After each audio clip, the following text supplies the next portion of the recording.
मजबूर, पति के लिए मेवा ने किया जिस्म का सौदा। थाने के करीब आते ही उसकी चाल में धीमापन आ गया।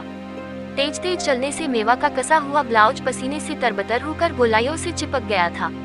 सामने गेट पर बड़ी बड़ी मूंछों वाला संतरी खड़ा था। उसकी कामुक नजरें मेवा के बदन से चिपके ब्लाउज पर फिसल रही थी। उसने सुलगती बीड़ी का गहरा कश भरा और धीरे धीरे चलता हुआ दरी सहमी मेवा के करीब आ गया। ये देख मेवा घबरा गई। उसकी काली चमकती आंखों में दहशत भर उठी थी। उसने कई जवान औरतों से सुना भी था कि पुलिस वाले बहुत बदमाश होते हैं, फिर भी डरते हुए वह थाने तक आ गई थी। पुलिस वाले की प्यासी नजरें उसकी गदराई जवानी पर फिसल रही थी। यहाँ क्यों आई है, मुझे बताओ। वो वही चुपचाप खड़ी रही। अरे बोलती क्यों नहीं, गूंगी है क्या? सामने खड़े पुलिस वाले ने कड़कती आवाज में पूछा। किसी ने तंग किया है तुझको? बता मुझे। थानेदार साहब, ऐसा नहीं है, मेवा ने कांपती आवाज में कहा। फिर रास्ते में अकेली देखकर किसी ने पकड़ लिया होगा। तू डर मत, मुझे साफ साफ बता दे। 1 घंटे बाद मेरी ड्यूटी खत्म हो रही है। ऐसी बात नहीं है थानेदार जी, मैं तो दूसरी फरियाद लेकर आई हूँ जी, मेवा सहज आवाज में बोली। पुलिस वाला अभी जाल फेंक ही रहा था कि अंदर से असली थानेदार राम सिंह जीप स्टार्ट करके निकला। थानेदार राम सिंह जीप रोकते हुए बोला, अरे नफे सिंह, ये लड़की कौन है? साहब जी, ये पहरे पर खड़ा संतरी कुछ बोलता, उससे पहले ही मेवा ने कहा, साहब जी, मैं हरिया की घटवाली हूँ, उसे पुलिस ने पकड़ रखा है। हुजूर, मेरे हरिया को छोड़ दो, वह बेकसूर है। आंखों में चमक उभटी। थानेदार ने देखा कि मेवा के गोल गोल उभारों पर जवानी हिलोरे ले रही थी। चल अपनी झोपड़ी की तलाशी लेने दे, जरूर तुमने माल छिपा रखा होगा। चल बैठ गाड़ी में, थानेदार ने रोब जमाया। साहब जी, अगर झोपड़ी से कुछ नहीं मिला तो मेरे हरिया को छोड़ देंगे? मेवा ने हाथ जोड़ते हुए पूछा। हाँ, छोड़ देंगे, थानेदार ने कहा। तो मेवा गाड़ी में बैठ गई। संतरी ने मन ही मन थानेदार को भी सी गली दी। थानेदार राम सिंह ने अगले चौराहे पर ड्राइवर को उतार दिया। फिर वह अकेला ही मेवा को लेकर झोपड़पट्टी की ओर चल दिया। दोपहरी में सभी अपनी अपनी झोपड़ी में आराम कर रहे थे। एक मामूली सी झोपड़ी के सामने जीप की थानेदार ने उतरकर गाटी झोपड़ी की तलाशी ली। वहाँ उसे कोई भी गलत चीज नहीं मिली। मेवा सोच रही थी कि अब थानेदार उसके हटिया को छोड़ देगा। वह हाथ जोड़कर फरियाद करने लगी, हाँ हाँ, जरूर आ जाएगा कहते हुए राम सिंह आगे बढ़ा। थोड़ी देर बाद थानेदार अपने कपड़े दुरुस्त करता हुआ झोपड़ी से बाहर आया, जीप स्टॉप की ओर चला गया।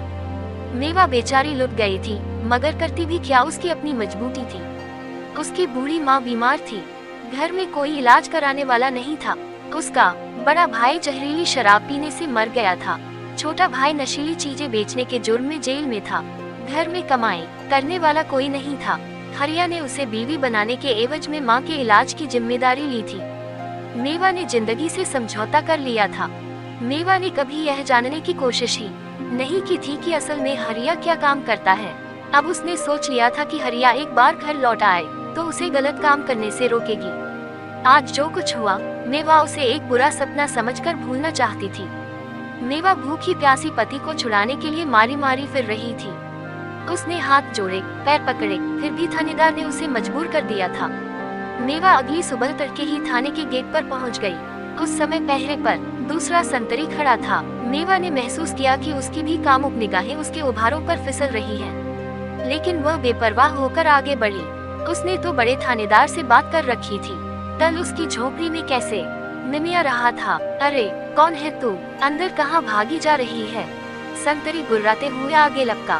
तब तक मेवा भागकर थानेदार के दफ्तर तक पहुंच गई थी। दफ्तर के बाहर शोर सुनकर थानेदार बाहर आ गया। वह मेवा को पहचान तो गया था, फिर भी अनजान बनते हुए दहाड़ा, अरे धूल सिंह, ये औरत कौन है? इसे बाहर निकालो। मेवा ने थानेदार की दहाड़ की तरफ ध्यान नहीं दिया। वह गिड़गिड़ाते हुए फरियाद करने लगी, साहब जी, मेरे हरिया को छोड़ दो।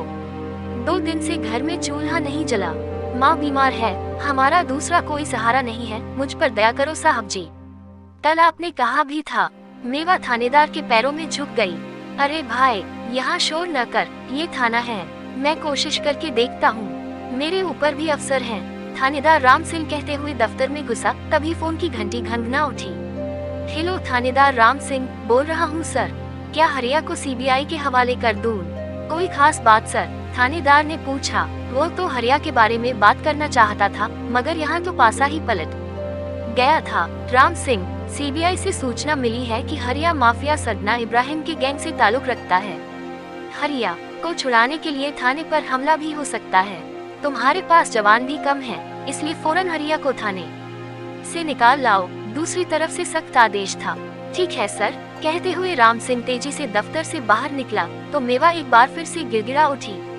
शायद उसे पूरी उम्मीद थी कि उसका हरिया छूट जाएगा। फोन पर बातचीत के दौरान उसने बार बार हरिया के नाम का जिक्र सुना था। साथ ही कल उसने साहब को खुश भी किया था। अरे धूल सिंह, इसे धक्के मारकर गेट से बाहर निकाल दे। हम इसके बाप के नौकर थोड़े ही हैं। पहले तो अंडरवर्ल्ड के लिए काम करते हैं, फिर हाथ पैर जोड़ते हैं। राम सिंह ने सामने खड़े सिपाही से कहा। नफी सिंह, जीप स्टार्ट करो, हरिया को सेंट्रल जेल ले जाना है, ये तो हमें भी मरवाएगा। कहते हुए राम सिंह 3 जवानों के साथ हवालात की तरफ बढ़ गया। रोती चिल्लाती मेवा को पहरेदार ने गेट से बाहर धक्का दिया। उसने मेवा को एक आध थप्पड़ मारकर चेतावनी दी, अगर ज्यादा हंगामा करेगी तो हरिया को उम्र कैद हो जाएगी। अगर चुपचाप चली जाएगी तो 4-5 दिन बाद हरिया अपने आप घर आ जाएगा। तुझे यहाँ आने की जरूरत नहीं। बेचारी मेवा लुटी पिटी रोते से सिकते हुए गेट से बाहर निकाल दी गई थी।